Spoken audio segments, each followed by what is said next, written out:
my dreams. Ooh, I'm living my dreams. Oh yeah, living. Show today. I'm your host, Adele Lasser.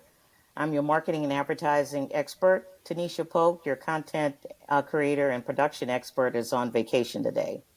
Today we have a very special guest. He has been in the accounting profession for 30 years. He's received his bachelor's degree from the University of Mumbai and has been working in a very diverse range from U.S. companies, including the public sector, private companies, as well as the leading Big Five firms. So please welcome my friend Kamal Sharma to the show today. Yay, Kamal! It's good to have you. Thank you, Adele and Tanisha, for your kind invitation to join your podcast show. You know, I'm personally very excited about the opportunity to share my insight, viewpoint, and engage with your audience. So, thank you. Thank you very much for your invitation. Well, we appreciate you coming on board to chat with our audience today. And I got to tell you, the audience, you should know, no surprise, we're talking money today. So Kamal has a wealth of experience that he's going to lend in this show today about what are some of the best, points or practices that you should have. So for somebody who's an entrepreneur and trying to get their accounting practice together within their business, what should they do? Come on. Absolutely. Thanks a lot, Adele. Starting your own business is a very daunting task. So, It same is. way, accounting may sound scary.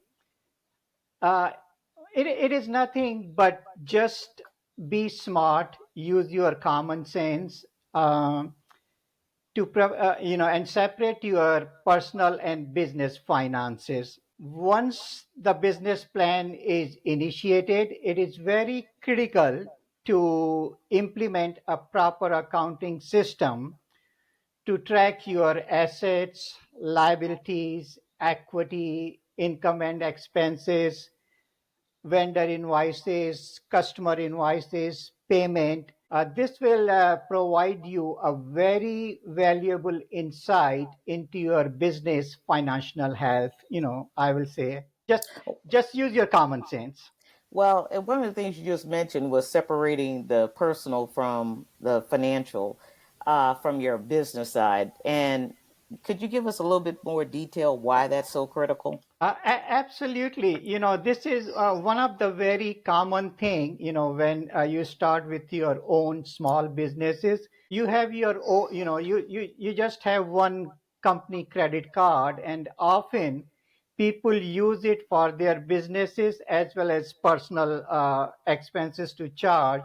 So this is where you have to be very, very careful. If it is business related, definitely you want to show in your ERP system. Mm-hmm. But if you are spending is related to your personal related expenses, please make sure you isolate and don't include on your business side. So be careful, when you are using your company card for business purpose as well as personal purpose. Yeah, well, you make a lot of sense there with that. Because one of the other things you mentioned was, when you're starting your accounting practices, what would you recommend our audience actually use to manage? What kind of tools would you recommend to help them do this accounting process? Because remember, they're not experts; they're passionate about whatever they created, but they may not necessarily be the accounting guru that you are. That is absolutely right. I will say, this depends on the business and the complexity of the business. There are a lot of ERP system out in the market. But I will say, the QuickBook is one of the, very user-friendly ERP system, which is designed especially for the small business owner. And like I said, it is a very user friendly, so I will recommend, go with that. But again, it all depends on the complexity and nature of the business. Well, that makes a lot of sense. I could tell you that I am not the accounting guru, but QuickBooks seems like it would be something very intuitive that I could use and kind of help guide me and my and our processes. Being a part of this business, the podcast. So I think that's sound advice. One of the things we also wanted to ask you about is, how often should a person look at their business plan and which includes the financial plan within that and look to adjust it? Meaning, like, are there signs that they should be looking at that are happening within their business that would give them a clue, like, hey, I probably need to adjust what I originally thought to something else now? What signs should they kind of look for in order to make those adjustments? Uh, Thanks, Adele. That is a very interesting question. Financial planning is not a destination, it is a journey. It's very critical to have a basic understanding of the financial statement, which is balance sheet, income statement, and cash flow. And you need to keep a very close eye on your incoming and outgoing cash on a regular basis. In addition to that, you need to attend some seminar, some join some network group, outsource the accounting function if there is little bit reluctance about how to do that. Seek some guidance from the mentor and get a clear understanding on the financial statement.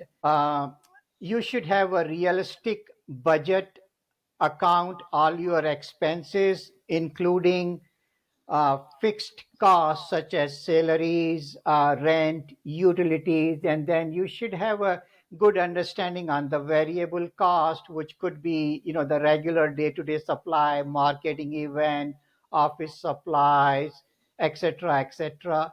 Understand the metrics uh, about the gross profit margin, net profit margin, what is the break even point. You should have a clear understanding of the tax obligation and the accounting standard. Make sure you follow the gap accounting standards when you record your transaction. That's all good advice. And you mentioned in your answer, you were speaking about seminars and joining group networks. Do you have any examples that you could provide of some of those that they can look up? Absolutely. I think, one of the good, advice will be, look up the local chamber of commerce. If you live in Atlanta, there will be Atlanta, local chamber of commerce.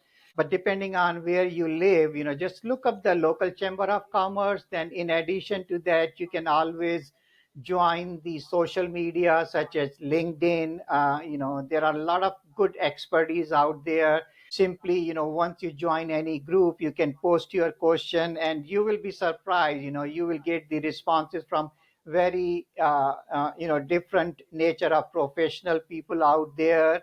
And you can join the like QuickBook online web training that also walk you through how to set up your accounts and everything. So those are handful uh, ideas. You can look into that. I like that. I like what you said because I could definitely relate to the LinkedIn piece because I'm a part of many marketing and media um, groups that are a part of LinkedIn. And you do post a question, people do respond. You might get more than what you bargained for at times, but they will respond and give you their opinion about what has been working for them or what you should try to do. So, from that standpoint, it's almost like you have this community of support behind you, so you don't have to feel like it's so daunting, which I think most of us do when we think about accounting. Not you, maybe, Absolutely. but I would. I think it's very daunting at times. Um, Absolutely. Absolutely. so the other thing that you kind of talked about was you've been very clear about being persistent in looking at your budgets, knowing where you are with your cash flow. So the same should be with payables, right? I mean, you shouldn't let those go too long because it will at some point affect your business. So, um, people get a little shy or about asking people for their money. So what do you suggest in that regard? How do you collect without feeling like you're being this bully to somebody, like, hey, you got to pay me? Yeah, you got a very, this is a very good question. Absolutely. This is one of the common issue in today's environment. But just think, cash is king. Cash is critical to run day-to-day operation. It is absolutely essential to follow up regularly on overdue accounts.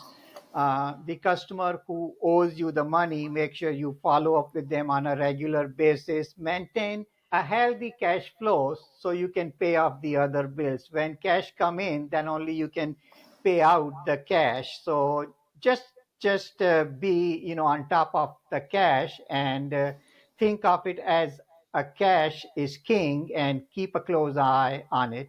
And it is king to keep you running for sure. um, and just to piggyback on that, at what point do you feel someone should get legal help if they're not getting a debt in? Like, say this debt has gone like over 90 or 120 days. I mean, at what point would you recommend, like, you might want to seek legal help to get your money in, especially if it's a large chunk? I would believe like you wouldn't do it like for $2, but what circumstances would you recommend legal help? True, true. I mean, this is actually little kind of a tricky question and a tricky I'm being tricky equation. now. Come on. Uh, no, absolutely not. But like I said, it's a tricky as well as very good question. I- so, in order to take your business to the next level, it is very critical to maintain a positive and healthy relationship with your customer. Billing dispute is very common, but it should be handled promptly, professionally, and sensitively. You need to be flexible in your approaches. First you try to understand people issue on the other side. Offer them some payment plans. If customer is experiencing some financial difficulties, really look into all pros and cons before you jump to the legal help. Legal help should be your last resort to to collect the money. But before that, do your diligence. Hmm. Keep customer happy, and try to be flexible with your approach. If none of this thing work, then obviously you need to go to your last resort, which will be legal help. Okay, so everybody, legal is last resort. Try, as Kamal said, try all things first, and make that the last resort, because uh, that will also have an effect on your bottom line, because attorneys aren't cheap. So, all right. This brings us to our segment, Seeds to Success. So today's seed is: accountants and certified public accountants are two types of financial professionals. Both professionals and individuals may be needed at some point in time with a business. Even though their titles are often used interchangeably, which I have that habit of using CPA and accountant interchangeably too, they do perform different services. A CPA can do everything accountants do, but accountants can't do everything a CPA does. CPA can perform audits while accountants cannot. CPAs are professionally licensed, but accountants are not. So, Kamal, when you listen to this seed of success, and as people are getting grounded in their business, what would you recommend they start with? A CPA or an accountant? Or there's this kind of like a trick question to it, that says depending on the complexities. Uh, no, absolutely. I hear you. I mean, both CPA and accountant have critical and significant roles uh, handling the financial operation. Both have unique role, but you are right. CPA are more licensed with broader scope of work. As you said in your question, they work such as auditing, tax preparation, and they are authorized to sign the audit report, and they have various aspect of the businesses. And in order to be certified, annually they are required to pass the CPA exam to keep it active. But that means they will be little expensive versus the accountant. They have the similar responsibilities, they also follow the same protocols, Mm-hmm. except they are more into day-to-day operation, handling the bookkeeping, helping the client to prepare the financial statement, financial reporting.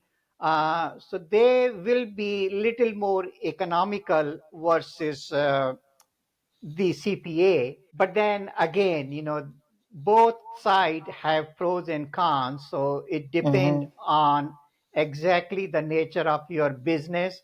So sometimes, it will be very feasible to do your day-to-day accounting through accountant, and then let the accountant do the taxes, auditing, and other parts. So at some point, you have to use your common sense again here, do your Mm-hmm. due diligence, find out how much they are asking, compare the quotes from accountant as well as CPA, and then make a sound decision how you want to go and do the businesses. But they both play a equally important role. That's my advice. Well, I would tell you that I like everything that you had shared with our audience on this. And one of the things that kind of popped in my head, and I'm not trying to sound like this is self promoting or anything, but in my in our business that we have, we definitely look at um, having a CPA or an accountant on hand to handle certain things for us, just to make sure, because there's so many things with that from a local, state, and federal level that you have to make sure that you're maintaining that and keeping up with.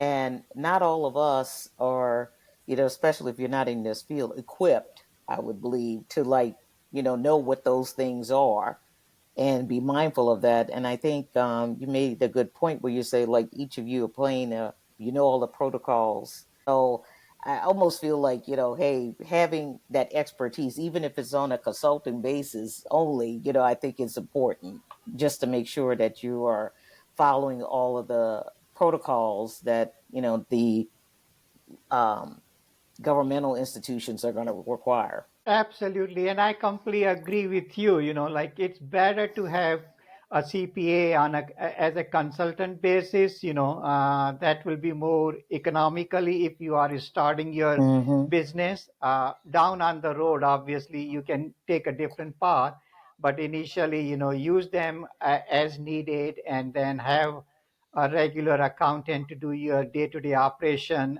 things. And slowly but surely, you will gain more understanding, and then you can decide more in the future which direction you want to move. That's great advice. And, like I said, we're not trying to be self promoting here, but just want to make sure because this is such a critical function in your business. And I don't want people to overlook, like, oh, I could do this right off because there's a lot involved. I think, initially a little help is probably advisable. And then, as Kamal said, like, as you get more knowledgeable about your business, what it looks like, what the accounting process is, you might feel more comfortable to say, okay, I can take the reins and only use people as an as needed basis. So, all good advice. Kamal, this is bringing us towards the end. And I wanted to see if there's any last thoughts that you want to share that we didn't necessarily cover, that you think is important. Absolutely. No, I think basically we covered pretty much everything. I will just say, accurate record keeping, compliances, internal control are very critical to run day-to-day business. So just have a good understanding about all those areas. And then, like we just talked about, you can reach out to CPA as a consultant basis, get their advice, and be sure you are in compliance and all the Mm-hmm. accounting standards are being followed while recording all the day-to-day business transactions. Let's go. Good sound advice. I think my last thought would be what I picked out of the things that you said. The very first thing Kamal said was make sure you have a financial plan outlined. You need to have your budget in place. That budget is critical. It's going to be literally your roadmap on what expenses that are going to that are recurring versus those expenses, planning to have a little pot set aside for those expenses that might crop up that you didn't plan for. So I think the budget is very key on it on all of this from the start, because it goes back to what we said in another session where we talked about the business plan. You need that first before you even start talking about advertising or anything else. So lock down that financial plan, make sure you have your budget and you know what you can and cannot afford to do as you go throughout the course of the year. So that's would be my last thought on the process. Kamal, it's been great having you. I really appreciate you coming in to talk to our audience about the importance of accounting, and the principles that you guys follow are very key to making sure that you have a sound business. So appreciate you coming. Um, and as for our audience, thank you for joining. We'll see you next week on ADX Inspiring the Dream podcast. Thanks again, Kamal. Bye, Th- everybody. but thanks a lot, Adele. I really appreciate the opportunity. See you later. Bye. I'm living my dreams.